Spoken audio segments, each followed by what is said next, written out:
केंद्रीय वित्त मंत्री निर्मला सीतारमण ने रविवार को लोकसभा में अपना 9वां केंद्रीय बजट पेश करते हुए बड़े ऐलान किए हैं।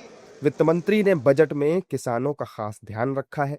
किसानों की आय बढ़ाने से लेकर पशुपालन और मत्स्य पालन तक को बढ़ावा देने का जिक्र किया है। वित्त मंत्री ने बजट भाषण में किसानों की आमदनी बढ़ाने और खेती को मजबूत बनाने पर खास ध्यान दिया। उन्होंने साफ कहा कि सरकार का लक्ष्य डेयरी, मुर्गी पालन, बागवानी और खास फसलों के जरिए किसानों को ज्यादा कमाई के मौके उपलब्ध कराने का है। बजट 2026-27 में पशुपालन, मत्स्य पालन पर भी खासा जोर दिया गया है। बजट में डेयरी और मुर्गी पालन को मजबूत करना सरकार ने अपनी प्राथमिकता बताया है, ताकि किसान दूध, अंडे और इससे जुड़े उत्पादों के जरिए स्थायी आमदनी कमा सकें। वहीं भारत सरकार प्रमुख नारियल उत्पादक राज्यों में नई सुविधाएं भी स्थापित करेगी। साथ ही सरकार नारियल से बनने वाले तेल, रेशे और अन्य उत्पादों को भी बढ़ावा देगी।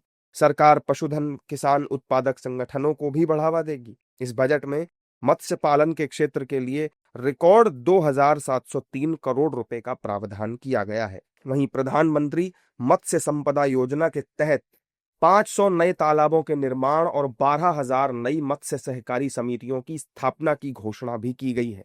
बजट के मुताबिक तटीय क्षेत्रों में नारियल, चंदन, कोको और काजू जैसी फसलों के साथ उच्च मूल्य कृषि को बढ़ावा दिया जाएगा।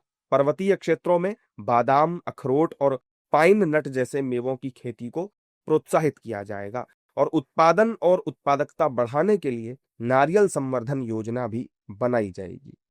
Again, enhance creation of livestock, dairy and poultry focused integrated value chains, and D, encourage creation of livestock farmer producer organizations. High value agriculture.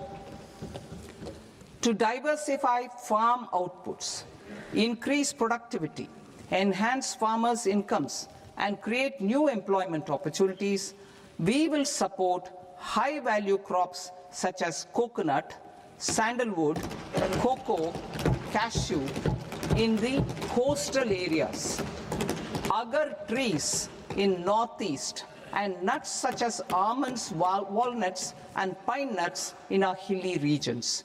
These, all of them, will be supported. वित्त मंत्री निर्मला सीतारमण ने बताया कि किसानों को खेती के आधुनिक तरीकों की जानकारी उपलब्ध कराने के लिए बहुभाषीय एआई टूल विकसित किया जाएगा। इसकी मदद से न केवल खेती में विविधता बढ़ेगी, बल्कि किसानों की आमदनी भी बढ़ेगी और ग्रामीण इलाकों में रोजगार के नए अवसर भी बनेंगे। इसी सोच के तहत बजट में खेती के पारंपरिक तरीकों के साथ साथ नए क्षेत्रों पर भी जोर दिया गया है।